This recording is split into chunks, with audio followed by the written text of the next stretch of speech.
Hello class 9th बच्चा party. तो बच्चों चैप्टर तो हमने पूरा पढ़ लिया। अब कौन सा चैप्टर? आपकी क्लास 9th हिंदी की न्यू एनसीईआरटी बुक गंगा का चैप्टर फर्स्ट, जिसका नाम है दो बैलों की कथा। अब ये चैप्टर तो पढ़ लिया, लेकिन मैम आपको मार्क्स बेटा चैप्टर पढ़ने पर ही नहीं देंगी। आपने उसमें से कितना समझा, मैम के क्वेश्चन के आंसर्स आप कैसे लिखोगे, वो सब देखकर मैम आपको मार्क्स देंगी। तो आज मैं यहां पर लेकर आ गई हूं आपके लिए आपके चैप्टर फर्स्ट दो बैलों की कथा की बुक एक्सरसाइज। मतलब आज हम देखने वाले हैं कि किस किसने चैप्टर को अच्छे से समझा है और किस किस को सिर्फ पढ़ते पढ़ते ही नींद आ गई। तो चलिए शुरू करते हैं एकदम मिस्टी क्लासरूम फन स्टाइल में।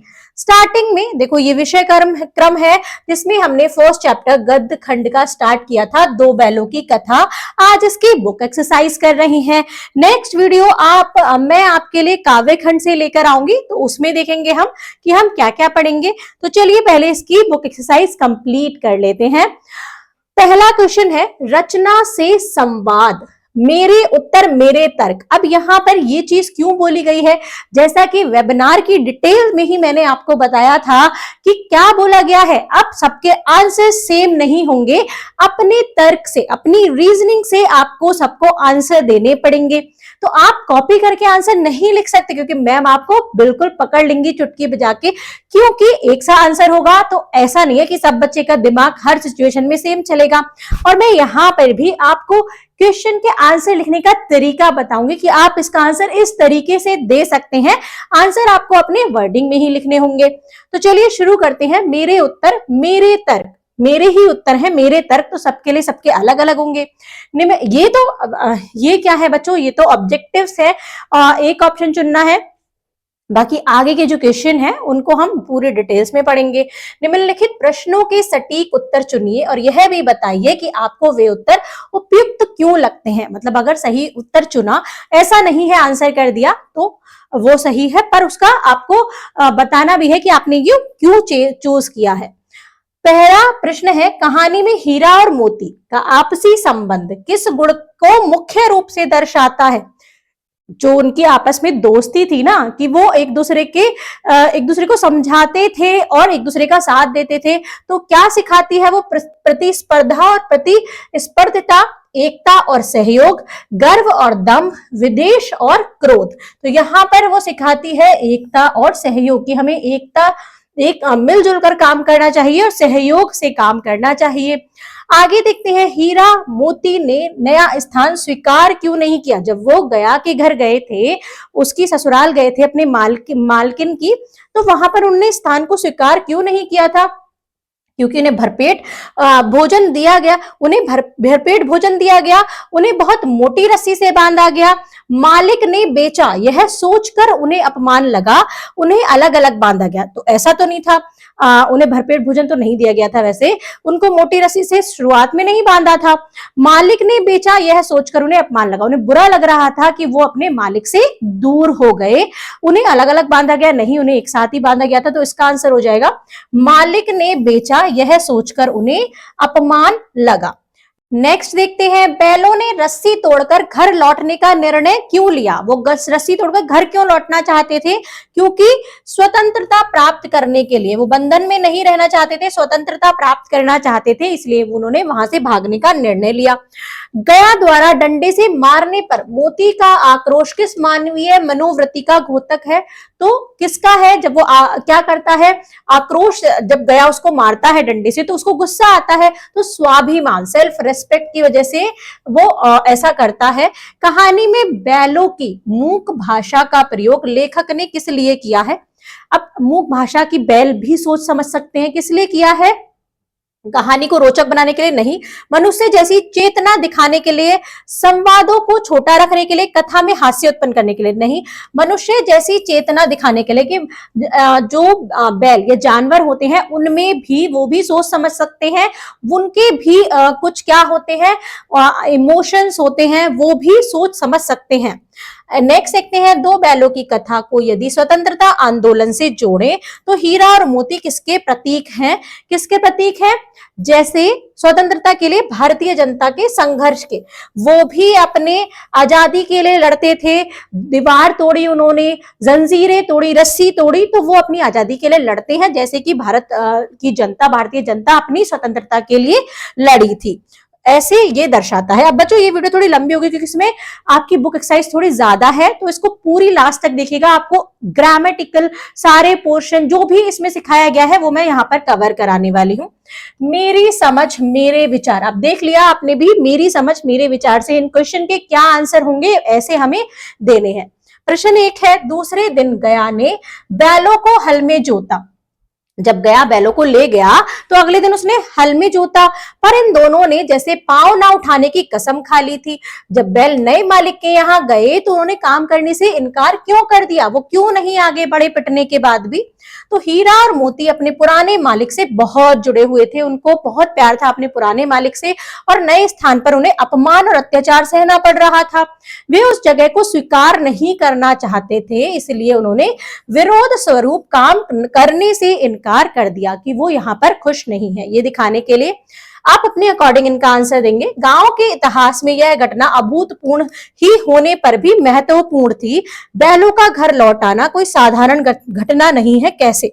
वो बैल जब वापस अपने घर आ गए, बिन रस्सी तोड़कर अपने मालिक के घर आ गए थे पहली बार में, तो जब सारे गांव वाले इकट्ठा हो गए थे, तो यह घटना असाधारण है क्योंकि जानवर आमतौर पर इतनी समझदारी नहीं दिखाते। जानवर बिना किसी डायरेक्शन के वो अपने आप से अपनी जगह वापस पहुंच गए, बताए किसी के बताए बिना। हीरा और मोती ने अपने घर का रास्ता खोज कर वापस लौटने का साहस और बुद्धिमानी दिखाई। इससे उनकी निष्ठा और लगाव भी स्पष्ट होता है कि कितनी निष्ठा है, कितना उनको अपने मालिक के प्रति लगाव है। थर्ड क्वेश्चन है, मोती ने मूक भाषा में कहा, अब तो नहीं सहा जाता हीरा, कभी कभी संघर्ष करना आवश्यक हो जाता है। इस कथन को कहानी के उदाहरणों से सिद्ध कीजिए कि मोती ने ऐसा क्या किया जो वो हीरा से कहता है। कहानी में बैलों पर अत्याचार हो रहा था, जब सहन करना कठिन हो गया तब उन्होंने संघर्ष किया, रस्सी तोड़कर भाग निकले। एक तो इससे स्पष्ट होता है कि अन्याय के विरुद्ध संघर्ष करना जरूरी हो जाता है।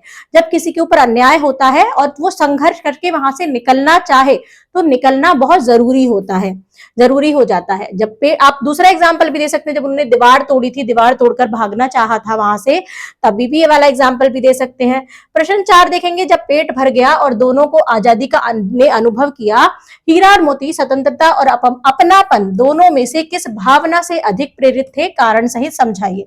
जब वो मटर के खेत से सारी मटर खाकर पेट भर लेते हैं और आजादी का भी अनुभव हुआ क्योंकि वो आजाद हो चुके थे, तो क्या चीज दिखाती है ये? हीरा और मोती दोनों ही भावनाओं से प्रेरित थे, लेकिन अपनापन अधिक महत्वपूर्ण था। दोनों अपनापन दिखाते थे। वे अपने पुराने मालिक और घर की गहराई से जुड़े थे, इसलिए वे वापस वहीं लौटे। पहले बार में तो वो लौट गए थे, दोबारा में उनको रास्ता ही भटक गए, वो नहीं पहुंच पाए। बैलों ने जैसे पांव ना उठाने की कसम खा ली थी। अत्याचार सहना भी अन्याय में भागीदारी है। अगर हम अत्याचार सहते हैं तो भी हम अन्याय में भागीदारी कर रहे हैं, अपना हिस्सा दे रहे हैं। क्या आप इस कथन से सहमत हैं? अपने उत्तर के कारण भी समझाइए। हाँ, मैं इस कथन से सहमत हूं। यदि हम अन्याय को चुपचाप सहते रहते हैं तो क्या होता है, हम उसे बढ़ावा देते हैं, सामने वाले को और बढ़ावा मिल जाता है कि वो किसी और पर भी अन्याय कर सकता है। हीरा और मोती ने अत्याचार के खिलाफ विरोध किया, जिससे यह सिद्ध होता है कि अन्याय के विरुद्ध आवाज उठानी चाहिए, हमेशा उठानी चाहिए। दूसरों के लिए भी हो रहा है तो भी उठानी चाहिए। मेरी समझ मेरे विचार, मेरी समझ मेरे विचार के ही ये क्वेश्चन चल रहे हैं। 6 और 7 2 क्वेश्चन और बचे हैं, उसके बाद हम नेक्स्ट क्वेश्चन पर जाएंगे। कुछ दिनों साथ रहते रहते दोनों में भाईचारा हो गया था। हीरा और मोती अतरंग मित्र थे। कहानी की किन किन घटनाओं के आधार पर यह निष्कर्ष निकाला जा सकता है? कम से कम 3 बिंदु लिखिए। कैसे बता सकते हैं कि वो दोनों में भाईचारा हो गया था, दोस्त हो गए थे, दोनों हर परिस्थिति में एक दूसरे का साथ देते थे। ऐसा नहीं है कि एक को छोड़ के दूसरा चला जाता था। वे मुख भाषा में एक दूसरे की भावना भी समझते थे। कठिन समय में एक दूसरे को छोड़ते नहीं थे। अगर एक फंसा हुआ है तो दूसरा उसको छोड़कर जाता नहीं था। दोनों मिलकर समस्याओं का सामना करते थे। जो भी समस्या आती थी मुख भाषा में उसका समाधान निकालते थे और दोनों ही पूरी कोशिश करते थे। अगला प्रश्न देखते हैं। उसी समय मालकिन ने आकर दोनों के माथे चूम लिए। कहानी में मालकिन और छोटी लड़की दोनों के व्यवहार की तुलना कीजिए। जो मालकिन थी पहली वाली, लास्ट में आकर वो माथा चूम लेती है दोनों का, और एक लड़की थी जो उनको रोटी आकर देती है। तो दोनों के व्यवहार की तुलना करनी है। मालकिन का व्यवहार स्नेह और अपनापन दर्शाता है, जबकि छोटी लड़की का व्यवहार दया और सहानुभूति, उनको दया, उस छोटी लड़की को दया लगती है कि ये भूखे हैं, इन्हें रोटी दे देनी चाहिए, भरा था। छोटी लड़की ने उनकी मदद की खाना देकर, जबकि मालकिन ने उन्हें प्रेम किया, उनको पुचकारा, सहलाया। दोनों का व्यवहार सकारात्मक है, पर भाव दोनों के अलग अलग हैं। आप देखते हैं मेरी कल्पना, मेरे अनुमान, तो सब आपके ही हैं, आपको अपने अकॉर्डिंग ही आंसर देने हैं, मेरे अकॉर्डिंग कुछ नहीं देना है। यहाँ पर मैं आपको सिर्फ डायरेक्शन देने आई हूं कि आप इस टाइप से आंसर दे सकते हैं। यहाँ पर देखते हैं, उसने उनके माथे सहलाए और बोली, खोल देते हैं, चुपके से भाग जाओ। यदि आप उस छोटी लड़की होते तो बैलों की मदद किस प्रकार करते? लड़की क्या सोचती है कि कहती है कि खोल देते हैं, चुपके से भाग जाओ। अगर आप उसकी जगह होते तो आप क्या करते? यदि मैं उस छोटी लड़की की जगह होता या होती तो मैं बैलों के साथ दया और सहानुभूति से पेश आता या आती। आप अपने अकॉर्डिंग, बॉय हैं तो आता लिखेंगे, लड़की है तो गर्ल है तो आती लिखेंगे। मैं उन्हें चुपचाप खोलकर सुरक्षित रास्ता दिखाता दिखाती, ताकि वे बिना किसी खतरे के अपने घर पहुंच सके। साथ ही उन्हें थोड़ा खाना पानी भी देता या देती, ताकि वे रास्ते में परेशान ना हो। आगे देखते हैं, दोनों गधे अभी तक क्यों खड़े थे? तो दोनों गधे थे, सारे जानवर भाग गए, वो दोनों गधे खड़े थे। क्यों खड़े थे? भय और संकोच इंसान को अवसर मिलने पर भी जकड़े रहता है। अब उन्हें अवसर मिला था, सारे जानवर भाग गए, वो नहीं भागे तो उनको डर था, संकोच था, इसलिए वो वहीं पर पड़े हुए थे। तो ये असल जिंदगी में भी हमारे साथ भी होता है। हम डरते हैं कि हमारे, अगर हम पढ़े और पूरा नहीं पढ़ पाए तो हमारे मार्क्स कम आ जाएंगे, तो हम उसकी वजह से थोड़ा भी नहीं पढ़ते। जैसे हमारा आधा दिन वेस्ट हो जाता है तो हम सोचते हैं आधा दिन तो वेस्ट हो गया, आधा दिन को भी हम अपने आप वेस्ट कर देते हैं। जबकि हमें भय और संकोच की वजह से, जबकि हमें अवसर मिलता है तो हमें उसका पूरा फायदा उठाना चाहिए। क्या आप इस कथन से सहमत हैं? अपने अनुभव से उदाहरण देकर लिखिए। हाँ, मैं इस कथन से सहमत हूं। कई बार डर और संकोच हमें सही अवसर मिलने का लाभ उठाने से रोक देते हैं। अवसर मिलते हैं, हम उसको उठाते नहीं है। जब हमें पढ़ाई का टाइम मिलता है, हम नहीं पढ़ते, एंड टाइम पर पेपर के टाइम में पढ़ेंगे, तब हमारे पास इतना टाइम होता नहीं है कि हम पूरा सिलेबस कवर कर ले। तो हम अवसर मिला हमें डेली, लेकिन हमने उसका फायदा नहीं उठाया।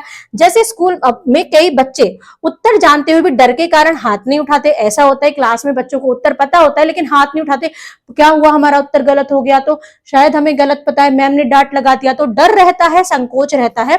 इसी तरह गधे भी डर के कारण वहीं खड़े रह गए। अब आप ये मत कहना कि हमें कंपेयर कर रहे हो गधे से, यहाँ सबके लिए मैंने एग्जाम्पल सेट किया है कि आप जैसे बच्चे भी डर की वजह से हाथ नहीं उठाते, आप सब भी ऐसा ही करते होगे, तो अवसर मिलने के बावजूद भी आगे नहीं बढ़ पाते। अगर आपको पता है आंसर, आपके मन में गलत आंसर भी आ रहा है, तो आप हाथ खड़ा करके उसको बता सकते हैं।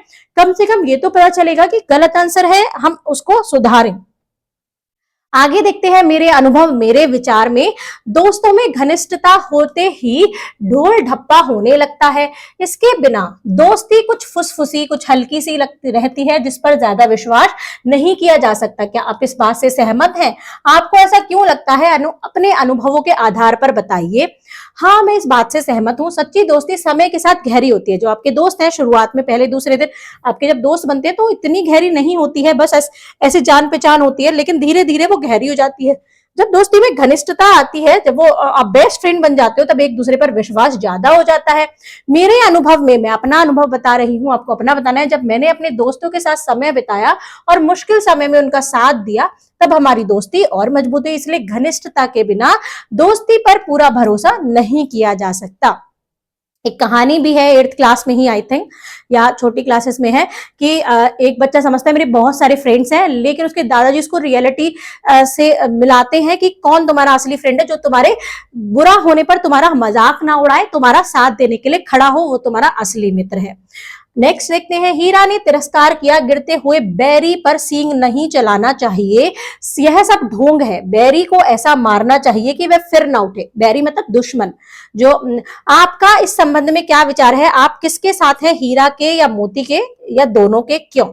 मैं हीरा के पक्ष में हूं, क्योंकि वह दया और सही आचरण की बात करता है। वो कहता है कि गिरा हुआ है, दुश्मन गिरा हुआ है तो उस पर वार नहीं करना चाहिए, गिरे हुए या कमजोर पर वार करना उचित नहीं है। मोती का विचार क्रोध से भरा है, वो कहता है मार देना चाहिए उसको, तो वो क्रोध से भरा हुआ है। लेकिन हिंसा समाधान नहीं है, इसलिए हीरा का विचार अधिक सही और नैतिक है। आगे चलते हैं, नेक्स्ट क्वेश्चन है मेरे अनुभव मेरे विचार का लास्ट क्वेश्चन है ये। हम और तुम इतने दिनों तक साथ रहे, आज तुम विपत्ति में पड़ गए तो मैं तुम्हें छोड़कर अलग हो जाऊं? जब दीवार टूट गई थी और एक बैल बंधा हुआ था, दूसरा उसे छोड़कर नहीं भागा था। क्या कभी आपने किसी विपत्ति या चुनौती का सामना अपने किसी मित्र या परिजन के साथ मिलकर किया है? आपको बताना है अपने शब्दों में अपनी घटना को, उस घटना के विषय में बताइए। तो मैं बताती हूँ। हाँ, मैंने अपने मित्र के साथ एक कठिन समय का सामना किया है।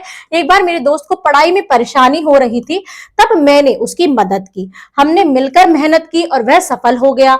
इस अनुभव से मुझे यह सीख मिली कि सच्ची मित्रता वही होती है जो कठिन समय में साथ देती है। ठीक है, जैसे कि अभी मैंने आपको कहानी का भी बताया था। अब विधा से संवाद देख लेते हैं, कहानी की पड़ताल जांच पड़ताल करते हैं हम। सीआईडी बनेंगे। अब क्वेश्चन के आंसर्स दे दिए, अब सीआईडी बनने की बारी आ गई है। प्रश्न है, कहानी ऐसी रचना है जिसमें जीवन के किसी एक अंग या किसी एक मनोभाव को प्रदर्शित करना ही लेखक का उद्देश्य होता है। उसकी भाषा शैली कथानक आदि उसी एक भाव को पुष्ट करते हैं। ये एक्सरसाइज आपकी बोरिंग तो बिल्कुल नहीं होने वाली, क्योंकि इंटरेस्टिंग से आंसर सबको अलग अलग मिलने वाले हैं अपने अपने। और यहाँ पर ऐसा भी नहीं है कि पहले की तरह fill in the blanks true false ऐसे करके ज्यादा दे दिए। ग्रामेटिकल पोर्शन भी आएगा। अभी आप कहानी की पड़ताल कर रही हैं। कोई कहानी वास्तविक या काल्पनिक घटनाओं पर आधारित हो सकती है। इसमें वास्तविक या काल्पनिक पात्र भी, वास्तविक मतलब सच में हुए, काल्पनिक मतलब इमेजिनेशन वाली दुनिया में। आप कहानी लेखन की इस प्रक्रिया को ध्यान में रखते हुए कहानी का शीर्षक चुनिए और दिए गए मुख्य बिंदु को पूरा कीजिए। जैसे हम इसी कहानी का लेके चलती हूं मैं, तो आप अब और भी कहानी को आप ले सकते हैं। शीर्षक बनाइएगा। शीर्षक और लेखक, दो बैलों की कथा, मुंशी प्रेमचंद। विषय क्या था? मित्रता के बारे में बताया, स्वतंत्रता के बारे में और आत्मसम्मान के बारे में यहाँ इस विषय में बात की गई है। क्या कृति कार्य हुआ? यह कहानी हीरा और मोती नाम के दो बैलों की सच्ची मित्रता, उनके संघर्ष और स्वतंत्रता के प्रति प्रेम को दर्शाती है। परिवेश कैसा दिखाया है? देश काल और मुख्य विचार। कहानी का परिवेश गांव का है। इसमें उस समय की सामाजिक परिस्थितियों का चित्रण किया गया है, कैसे उस समय पर कैसे क्या क्या होता था। मुख्य विचार है सच्ची मित्रता, आत्मसम्मान और स्वतंत्रता का महत्व। चरित्र और पात्र, हीरा है जो कि शांत और समझदार है, मोती साहसी और स्वाभिमानी है, झूरी और मालकिन है, छोटी लड़की है। परिणाम क्या हुआ? अंत में दोनों बैल अपने घर लौट आते हैं और स्वतंत्रता तथा अपनापन प्राप्त करते हैं। ऐसे ही आप कोई भी कहानी को चुनिएगा, उसका शीर्षक, लेखक, उसमें विषय, कृति, कार्य, परिवेश और उसका चरित्र, पात्र और परिणाम, ये सारे पॉइंट को बताइएगा। आगे देखते हैं कहानी का सौंदर्य। कहानी की क्या सुंदरता है वही बात करेंगे हम। दोनों सिर झुकाकर उसका हाथ चाटने लगे, दोनों की पूंछ खड़ी हो गई। अब जब प्यार मिलता है जानवरों को तो वो भी अपनी पूंछ हिलाने लगते हैं और प्यार करते हैं जीभ से चाट कर। जानवर क्या करते हैं? डॉग अगर किसी के घर में होगा, कैट होगी, तो ये सब क्या करते हैं? अपनी पूंछ से और अपनी टंग से चाट कर प्यार दिखाते हैं। इस वाक्य को पढ़कर आंखों के सामने एक दृश्य सा बन जाता है। अब जानते हैं कि भाषा की इस विशेषता को चित्रात्मकता कहते हैं। चित्र मतलब इमेजिनेशन जाग जाती है, कहानी एक पिक्चर सी बन जाती है। दो बैलों की कथा कहानी में ऐसी अनेक विशेषता है जो इसे सुंदर और प्रभावपूर्ण बनाती हैं। नीचे इस कहानी में आए कुछ विशेष बिंदुओं को उदाहरण के साथ दिया गया है। कुछ ऐसे क्या क्या चीजों के बारे में बात की है, आप भी एक एक उदाहरण खोजकर तालिका में लिखिए। एक उदाहरण दिया गया है। एक देखो यहाँ पर चित्रात्मक भाषा में अर्थ दिया गया है। शब्द, चित्रात्मक भाषा का अर्थ क्या होता है? शब्दों के माध्यम से पाठक के मन में स्पष्ट और जीवंत चित्र या छवियां बनाना। कि अगर हम किसी बारे में बात करें तो दूसरे के सामने वाले की इमेजिनेशन पावर जग जाए और उसको माइंड में पूरी चित्र बन जाए, उसकी पूरी पिक्चर बन जाए। उदाहरण, घुटने तक पांव कीचड़ में धंसे थे। तो आपके दिमाग में आ गया होगा कि उनके पैर कहां तक? घुटने तक कीचड़ में धंसे थे। दूसरा उदाहरण मैं यहाँ दे देती हूँ, ये आपको सहसा घर का द्वार खुला और वह लड़की निकली। ऐसे दिमाग में बन जाएगा कि घर का द्वार खुला, वो लड़की बाहर निकली। ऐसे दिमाग में पिक्चर्स बन जाती हैं। दूसरा है संवादात्मकता। इसका अर्थ होता है कथा में आगे बढ़ने के लिए पात्रों के विचार के क्या विचार थे, भाव आदि व्यक्त करते हुए बातचीत या संवाद का प्रयोग। मर जाऊंगा पर उसके काम तो ना आऊंगा, ऐसे वो बैल कहता है, मोती कहता है। उदाहरण, हमारी जान तो कोई जान ही नहीं समझता। ऐसे कि हमारी जान को तो किसी को परवाह नहीं है, हमारी जान तो चली भी जाए तो किसी को कोई मतलब ही नहीं है। तीसरा है विरोधाभास। जब कोई विरोध में बात करता है, एक ही प्रसंग में दो विपरीत या विरोधी भावों का एक साथ होना। जैसे क्या हुआ था उदाहरण में, झूरी बैलों को देखकर बहुत खुश हुआ जब वो लौट कर आए, लेकिन उसकी पत्नी उस टाइम पर दुखी हो गई। वो क्या हुई, मतलब गुस्सा आ गया उसको, वो जल उठी कि ये मेरे घर से, मेरे मायके से वापस क्यों आ गए। तो ये इसका उदाहरण है। व्यंग्य देखते हैं, अर्थ है मजाक, हास्य तथा कटाक्ष के माध्यम से किसी दोष, अन्याय, कमजोरी को प्रकट करना, जैसे मजाक उड़ाना। भारतीयों की अकल का क्या कहना, अगर वे भी ईंट का जवाब पत्थर से देने लगे तो शायद समय बदलने लगे। भारतीय क्या करते हैं, ईंट का जवाब पत्थर से ना देकर मतलब ऐसा नहीं देते, तो ऐसा अगर वो करने लगे तो क्या ही हो जाए। लोग समझते हैं कि बैल कुछ नहीं समझते, जबकि वे सब समझ रहे हैं। ये एक दूसरा यहाँ पर वाक्य है। संघर्ष के लिए देख लेते हैं, अर्थ है दो विरोधी शक्तियां, विचारों तथा परिस्थितियों का टकराव, दो शक्तियों का टकराव, लड़ाई, संघर्ष हो रहा है। बैलों का अत्याचार के खिलाफ जो उन्होंने विद्रोह किया, रस्सी तोड़ी। दूसरा, मोती का अन्याय के विरुद्ध आक्रोश, सांड से जब वो भिड़ गया था, जब सांड उसको मारने आ रहा था।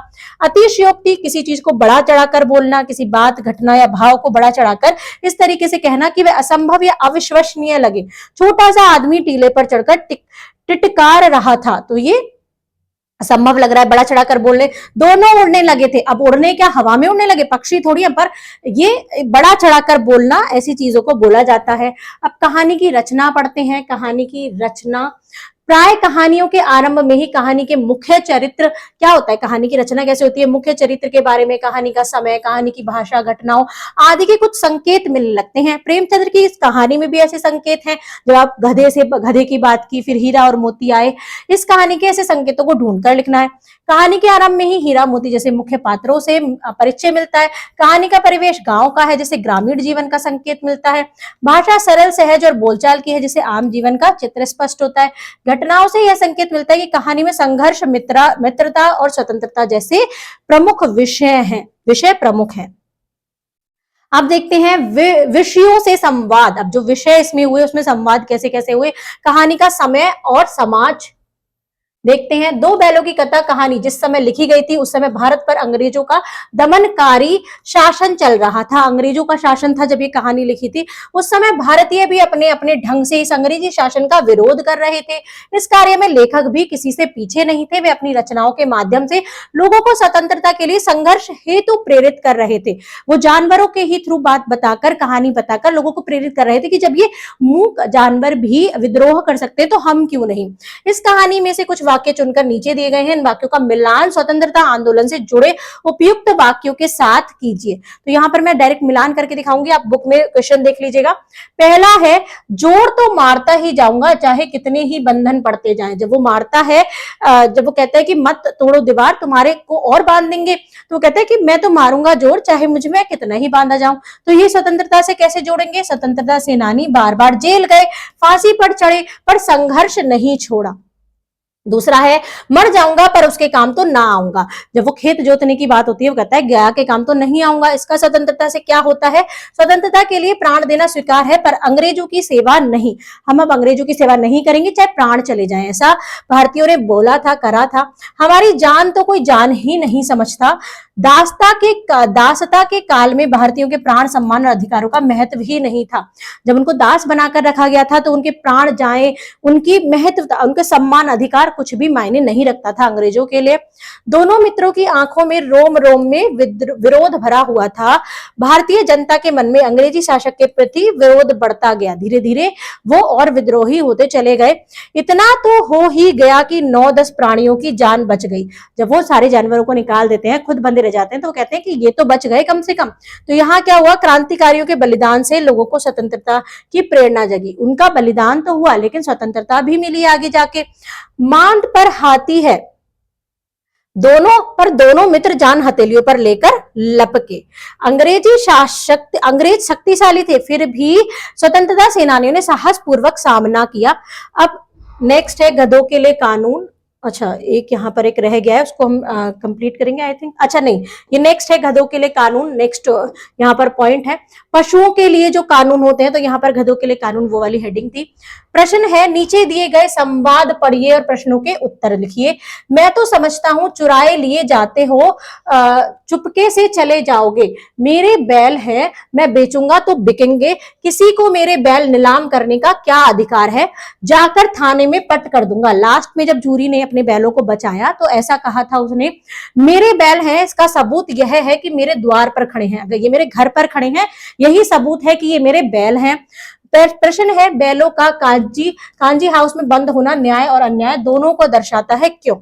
बैलों का कांजी हाउस में बंद होना अन्याय है क्योंकि उन्होंने कोई अपराध नहीं किया था। उनको क्यों बंद किया गया बिना अपराध के? फिर भी उन्हें पकड़कर बंद कर लिया गया। यह न्याय भी दिखाता है क्योंकि समाज में व्यवस्था बनाए रखने के लिए कुछ नियम होते हैं, लेकिन यहाँ उन नियमों का गलत उपयोग किया गया। उनको खाना भी नहीं दिया गया, उनको भूखा रखा गया। इसलिए यह घटना न्याय और अन्याय दोनों को दर्शाती है।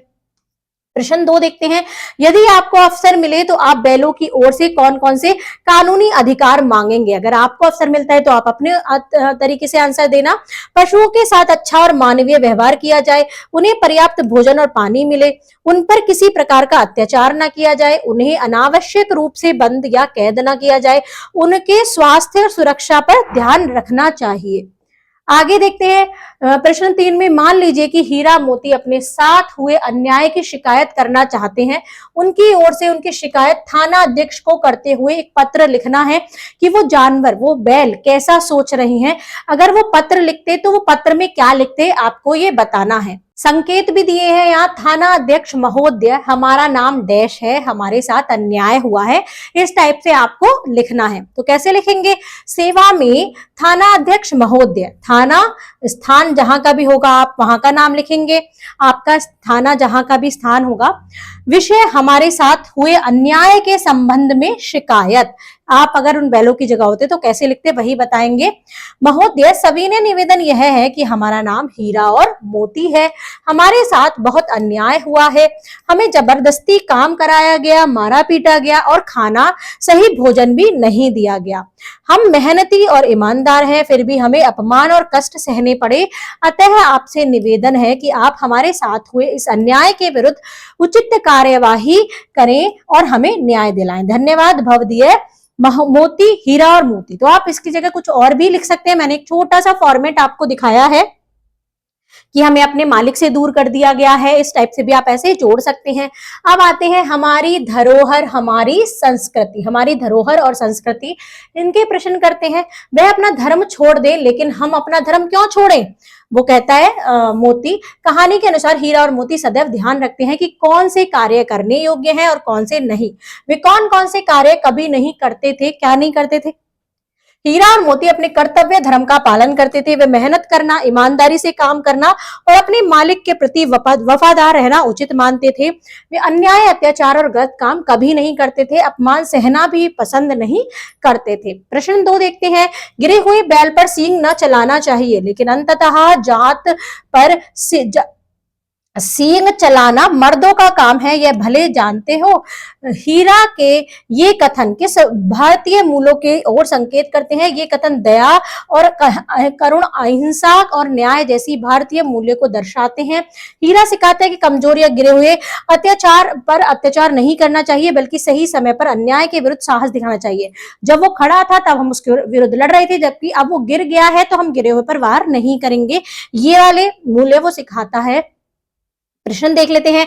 दूसरे दिन गया ने बैलों को हल में जोता। खेत में जुताई के लिए बैल और हल कृषि के पारंपरिक उपकरण है। बैल और हल का यूज किया जाता है खेतों में जुताई के लिए। कृषि के अन्य पारंपरिक और आधुनिक उपकरण तथा उनके उपयोग के विषय में पता लगाइए और लिखिए। पारंपरिक उपकरण हल है, बैलगाड़ी, खुरपी, दराती, इनका उपयोग जुताई, कटाई और सामान ढोने में होता है। आधुनिक उपकरण कौन कौन से है? Tractor, harvester, thresher, seed drill, इनका उपयोग तेजी से खेती करने, बीज बोने और फसल काटने में होता है। पारंपरिक और आधुनिक दोनों बता दिए हैं। भारत के में बैल केवल पशु नहीं बल्कि कृषि संस्कृति का अभिन्न अंग है। लिखिए कि भारतीय गांव और शहरों में भी बैल किन किन कामों में सहायक होते हैं। खेतों की जुताई में काम आते हैं, बैलगाड़ी चलाने में, सामान ढोने में, सिंचाई के कार्यों में, ग्रामीण जीवन के अन्य कार्यों में बैलों का इस्तेमाल होता है। अलग अलग और साथ साथ, अलग अलग भी और साथ साथ भी वाले प्रश्न भी कर लेते हैं। 2-4 बार मोती ने गाड़ी को सड़क की खाई में गिराना चाहा, पर हीरा ने संभाल लिया। वह ज्यादा सहनशील था, जब वो गाड़ी में ले जा रहा था तो ऐसा उसने किया। कहानी के आधार पर हीरा और मोती की विशेषता लिखनी है, जैसे धैर्यवान, गुर्रले, मेहनती, शांत, सहनशील। तो हीरा कैसा था? धैर्यवान, शांत, सहनशील, समझदार, मेहनती। लेकिन मोती साहसी था, गुर्रेला था, स्वाभिमानी, तेज और थोड़ा क्रोधी भी था। प्रश्न 2 है, हीरा और मोती की विशेषताएं कुछ कुछ समान और कुछ कुछ अलग थी, किंतु उनकी भिन्न विशेषताओं एक दूसरे को पूरा करती थी। कैसे? हीरा शांत और समझदार था, जबकि मोती साहसी और जोशीला था। हीरा कठिन परिस्थितियों में धैर्य रखता था और मोती अन्याय के खिलाफ खड़ा होता था। इस प्रकार दोनों की अलग अलग विशेषता मिलकर एक दूसरे की कमी को पूरा करती थी और उनको मजबूत बनाती थी। अगला देखते हैं, आपकी कक्षा में भी कुछ कुछ समान और कुछ कुछ भिन्न विशेषताओं वाले सहपाठी होंगे जो आपके साथ पढ़ते होंगे स्टूडेंट्स, उनकी आवश्यकता भी थोड़ी समान और थोड़ी भिन्न है। बताइए कि आप भिन्न विशेषताओं वाले सहपाठियों के अपने लिए कैसा व्यवहार चाहते हैं, उनसे पता कीजिए। आपसे अपने लिए कैसा व्यवहार चाहते हैं वो लोग। संकेत जैसे क्या क्या करें हम उनके लिए, क्या क्या ना करें, कैसे पढ़ाई, खेल आदि में एक दूसरे का सहयोग करें और साथ दें। तो इसका उत्तर है, मैं चाहता या चाहती हूं कि मेरे सहपाठी मेरे साथ सम्मान और सहयोग का व्यवहार करें। ऐसा सब बच्चे चाहते हैं कि हमारे साथ सम्मान का और सहयोग का व्यवहार हो, वे मेरी मदद करें, मैं और मुझे समझे, मैं भी उनके साथ साथ अच्छा व्यवहार करती हूँ और उनकी मदद करता या करती हूँ। हमें एक दूसरे का मजाक नहीं उड़ाना चाहिए, बल्कि मिलकर पढ़ाई और खेल एक दूसरे की सहायता करनी चाहिए। इस तरह हम सब साथ मिलकर आगे बढ़ सकते हैं। अगला प्रश्न देखते हैं, दोनों आमने सामने या आसपास बैठे हुए एक दूसरे के से मूक भाषा में विचार विनिमय करते हैं। कहानी में अनेक स्थानों पर मूक भाषा का उल्लेख किया है। आपके विचारों में हीरा और मोती किस प्रकार आपस में बातें किया करते होंगे, अनुमान और कल्पना से आपको बताना है। हीरा और मोती आंखों से इशारे, सिर हिलाने, शरीर की हरकतें, आवाजों के माध्यम से बात समझाते होंगे। एक दूसरे की भावनाओं को बिना बोले ही समझ लेते हैं, अपने अंग से कुछ भी बात बताकर, पूंछ से, आंख से, सिर से, ऐसा करके वो बता देते होंगे। तो ये अलग अलग क्वालिटी है और फिर भी हम कैसे साथ लेकर चल सकते हैं उसके बारे में बात की है। अगला प्रश्न है, आप भी अनेक अवसरों पर बिना शब्दों का उच्चारण के संवाद करते हैं। कभी कभी आप आंखों से ही बात कर लेते हैं, मैडम कहती है बात नहीं करनी, लेकिन आप फिर भी बात कर लेते हो आंखों से। तो वही चीज बिना संवाद करते हैं, कब कब कहां कहां, और उदाहरण लिखिए। सिर हिलाकर हाँ या ना में कहना, तब हम बिना बोले करते हैं। हाथ के इशारों से संकेत करना, आंखों के भाव व्यक्त करना, चेहरे के भाव में खुशी या दुख दिखाना, खेल के समय इशारों से बात करना। इस तरीके से बात करते हैं। भारतीय सांकेतिक भाषा के बारे में यहाँ इंटरनेट की वेबसाइट दी है, आपकी बुक में 2 वेबसाइट है, इन पर आप जाकर भारतीय सांकेतिक भाषा और ज्यादा सीख सकते हैं। आगे देखते हैं, मार्ग खोजेंगे कैसे। सीधे दौड़ते चले गए, यहां तक कि मार्ग का ज्ञान न रहा। जब वो भागे तो वो कैसे खोजेंगे मार्ग, उनके बारे में बात होगी। जिस परिचित मार्ग से आए थे उसका यहाँ पता नहीं था, नए नए गांव मिलने लगे। प्रश्न अब आएंगे यहाँ से, हीरा मोती अपने घर के मार्ग से भटक गए थे। क्या कभी आपके साथ ऐसा हुआ है कि आप रास्ता भूल गए या भटक गए हैं? तब आपने अपने मार्ग का कैसे पता लगाया था? तो ये आपको अपने अकॉर्डिंग ही बताना है। अब मैं अपने अकॉर्डिंग बताती हूँ। हाँ, मैं एक बार रास्ता भूल गया या भूल गई थी, तब मैंने आसपास के लोगों से रास्ता पूछा और मोबाइल में मैप का उपयोग किया। इससे मुझे सही रास्ता मिल गया और मैं सुरक्षित घर पहुंच गई। अब यहाँ घर नहीं, किसी के और के घर जाना था, तब मैं ऐसा भटकी थी। अपना घर का रास्ता तो मुझे याद रहता है, किसी के और घर जाना था तो वहां का मुझे एग्जैक्ट रास्ता नहीं पता था, भटक गई थी। तो लोगों से पूछा, मोबाइल में देखा, तो मैं वहां फिर पहुंच गई। यदि कोई व्यक्ति भटक जाए तो क्या करना चाहिए कि वह सुरक्षित रूप से अपने गंतव्य तक पहुंच जाए? कक्षा में चर्चा कीजिए और लिखिए। संकेत, ऑनलाइन मानचित्र, पुलिस, स्कूल, सरकारी भवन, विद्यालय, सड़क पर लगे सूचना पट्ट, दुकानों पर बोर्ड पर लिखे पते, डाकघर आदि। यदि कोई व्यक्ति भटक जाए तो उसे घबराना नहीं चाहिए, उसे आसपास के लोगों, पुलिस या सुरक्षित स्थान जैसे स्कूल, दुकान, सरकारी भवन पर जाकर मदद लेनी चाहिए। मोबाइल में ऑनलाइन मानचित्र, गूगल मैप जो होता है उसका उपयोग करना चाहिए। सड़क पर लगे बोर्ड और रास्तों के संकेत को देखकर भी रास्ता का पता लगाया जा सकता है। आगे देखेंगे, मार्ग खोजेंगे कैसे में तीसरा प्रश्न है, आपके विद्यालय में आपदा की स्थिति में निकासी का मार्ग दर्शाने वाला मानचित्र अवश्य होगा कि जब आपदा आएगी तो कहां से एग्जिट करेंगे। उसे ध्यानपूर्वक देखिए और पता लगाइए कि आपदा की स्थिति में आपकी कक्षा में सबसे निकट और सुरक्षित कौन सा मार्ग है। मेरे विद्यालय में आपदा निकासी का मानचित्र लगाया हुआ है उसके अनुसार हमारी कक्षा के लिए सबसे निकट और सुरक्षित मार्ग मुख्य दरवाजे की ओर जाने वाला रास्ता है, जहां से हम जल्दी और सुरक्षित बाहर निकल सकते हैं। तो आप अपने स्कूल के अकॉर्डिंग यहाँ पर आंसर करिएगा। अगला देखते हैं सृजन, हीरा और मोती की ध्यान देनी। कहानी में हीरा और मोती आपस में मनुष्य की तरह बात करते दिखते हैं। कल्पना कीजिए कि वे लिख पढ़ भी सकते हैं। तो ये हीरा और मोती की नजर से उस दिन की डायरी लिखिए जब उन्हें कांजी हाउस ले जाया गया। तो उनकी डायरी वो कैसे लिखते हैं, अगर वो पढ़ना लिखना जानते तो आपको कैसे लिखना है यहाँ पर दिया भी गया है। आज का दिन से आरंभ करना है, भावनाएं लिखनी है, जैसे भूखे थे, गुस्सा था, दुख भी थे। अंत में आशा या संकल्प भी लिखना है। संकेत, आज हमें कांजी हाउस में बंद किया गया, भूख से पेट जल रहा था, पर विश्वास है कि झूरी हमें वापस ले जाएगा।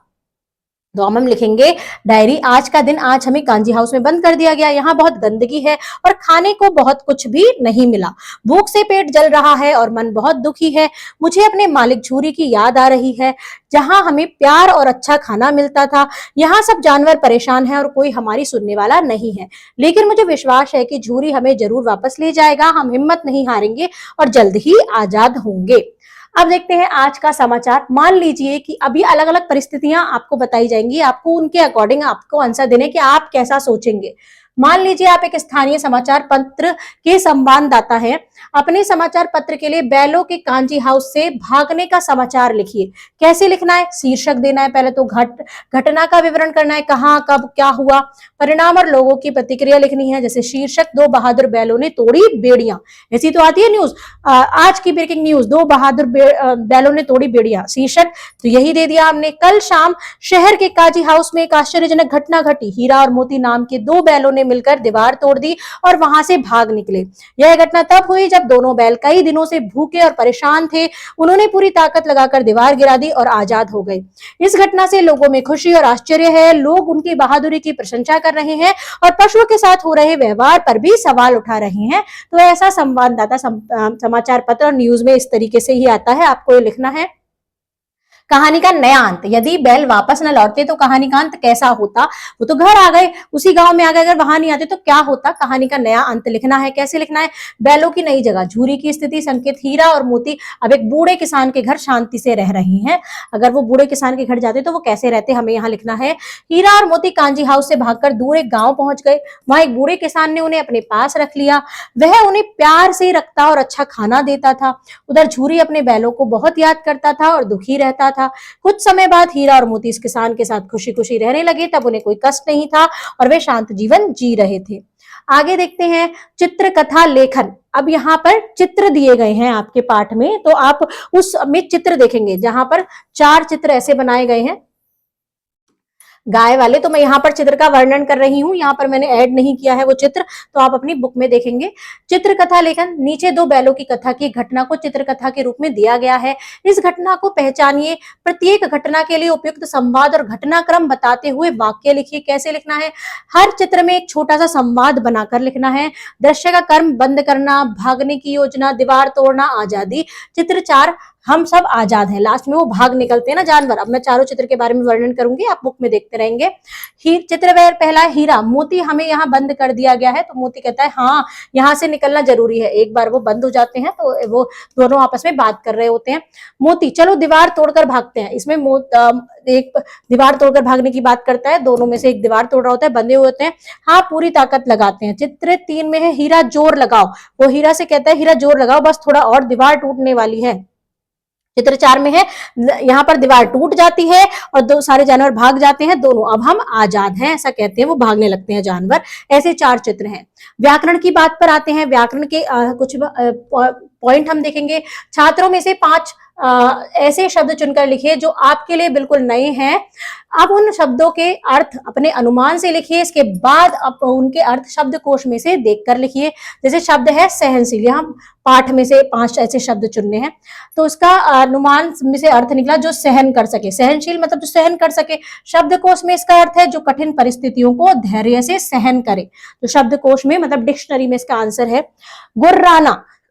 गुर्राना शब्द लिया है, अनुमान से अर्थ गुस्से में आवाज निकालना। शब्दकोश में अर्थ है क्रोध या चेतावनी के रूप में पशुओं द्वारा निकाली गई आवाज।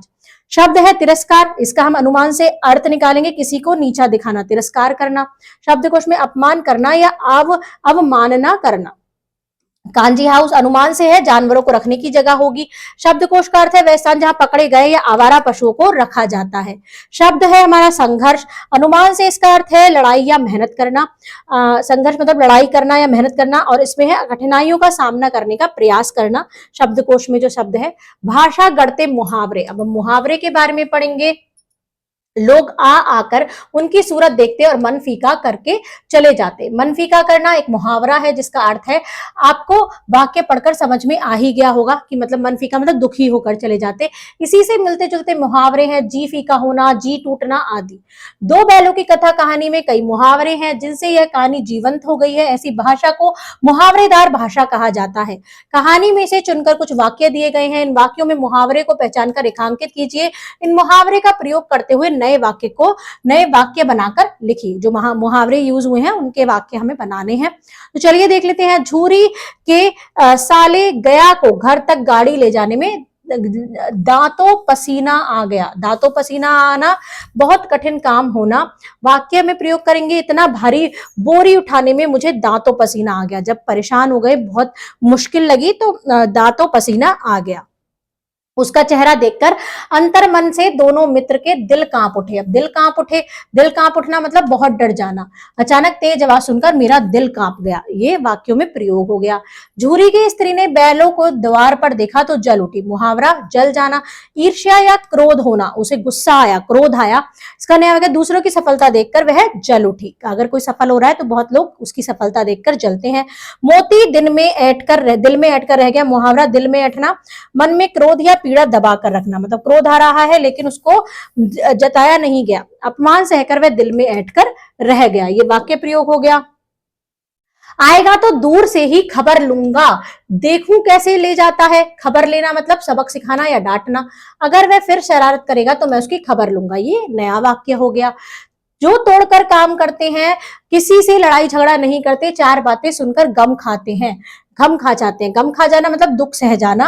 वह अपनी परेशानी का गम खाकर चुप रहा। अगर वे भी ईंट का जवाब पत्थर से देना सीख जाते तो शायद सच कहलाने लगते। ईंट का जवाब पत्थर से देना मतलब जोरदार बदला लेना, बराबरी का बदला लेना। वाक्य प्रयोग, उसने अन्याय का ईंट का जवाब पत्थर से दिया। अगला देखते हैं। तो फिर वही मरो, बंधो तो 9-2-11 हो जाते हैं। यहाँ पर 9-2-11 होना, भाग जाना। पुलिस को देखकर चोर 9-2-11 हो गया। आगे देखते हैं। गतिविधियां हैं यहाँ पर। नीचे दी गई गतिविधियों में अपने समूह के साथ मिलकर करनी है, जैसे कविता या अभिनंदन पत्र। बाल सभा में निर्णय किया दोनों पशुओं को अभिनंदन पत्र देना चाहिए। बाल सभा मतलब बच्चों के ग्रुप ने निर्णय किया।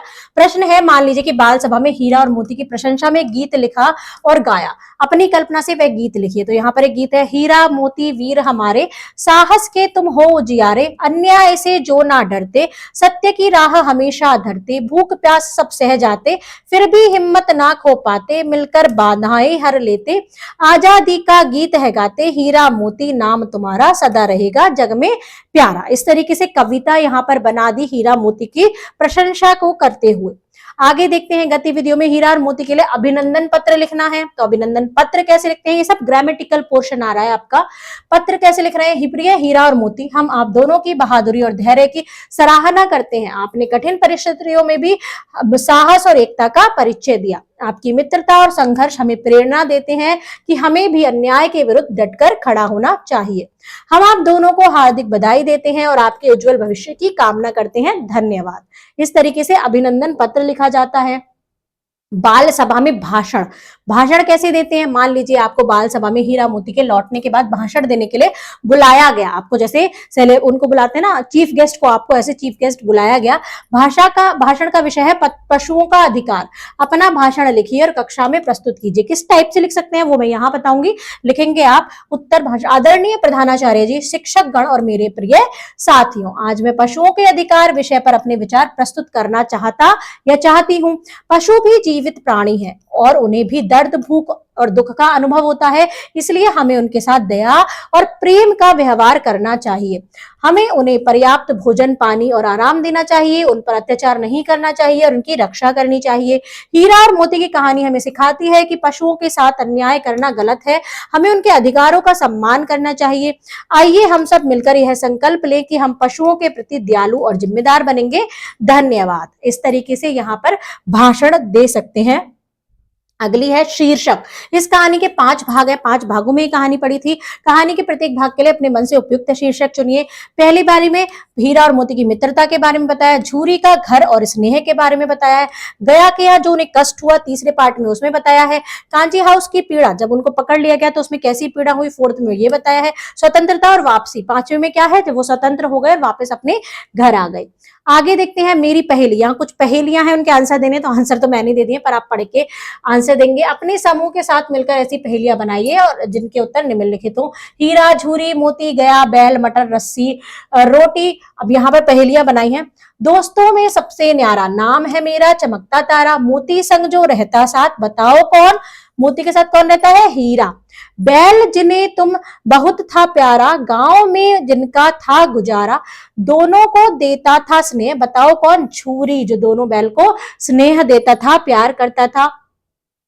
हीरे का सच्चा है साथी, मिलकर करते हर एक बात ही, नाम सुनो तुम ध्यान लगाकर, बताओ कौन। तो वो है मोती। हीरे का साथी कौन था, हीरा का मोती। जहां गए तो दुख ही पाया, काम बहुत और प्यार न पाया, जिनका घर था वह स्थान, बताओ कौन। किसके घर दुख पाया, गया के घर। खेतों में जो काम में आते, हल चलाकर अन्न उगाते, किसान के सच्चे साथी, बताओ कौन, बैल। हरी हरी छोटी सी दाना, छोटी सी दाना, खाने में लगता है सुहाना, सब्जी में जिनका है मान, नाम बताओ, मटर। छोटे छोटे दाने होते हैं मटर के।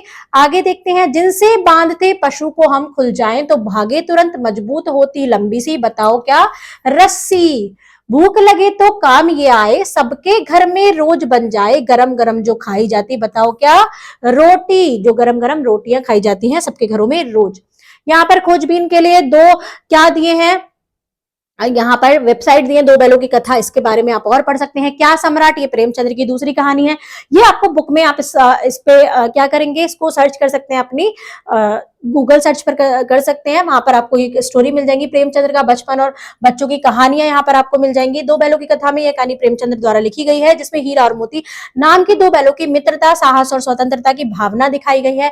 क्या सम्राट प्रेमचंद्र में क्या है, प्रेमचंद्र हिंदी साहित्य के महान लेखक थे, उनके उपन्यास सम्राट, उन्हें उपन्यास सम्राट कहा जाता है, उसके बारे में यहाँ बताया गया है। प्रेमचंद्र का बचपन और बच्चों की कहानियां, प्रेमचंद्र का जीवन संघर्षों से भरा था, फिर भी उन्होंने अपने समाज को प्रेरित करने वाली कई कहानियां लिखी, तो यहाँ पर तीसरे में ये बताया गया है।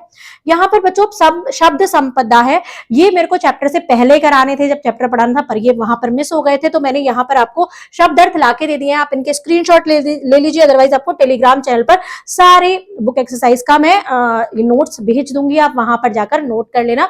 ये कुछ शब्द अर्थ हैं, फर्स्ट ये वाले हैं, फिर ये वाले हैं, फिर ये वाले हैं, इनको कंप्लीट कर लेना आप अपनी नोटबुक में कर लीजिएगा। पढ़ेंगे तो आपको स्टोरी और अच्छे से समझ में आएगी।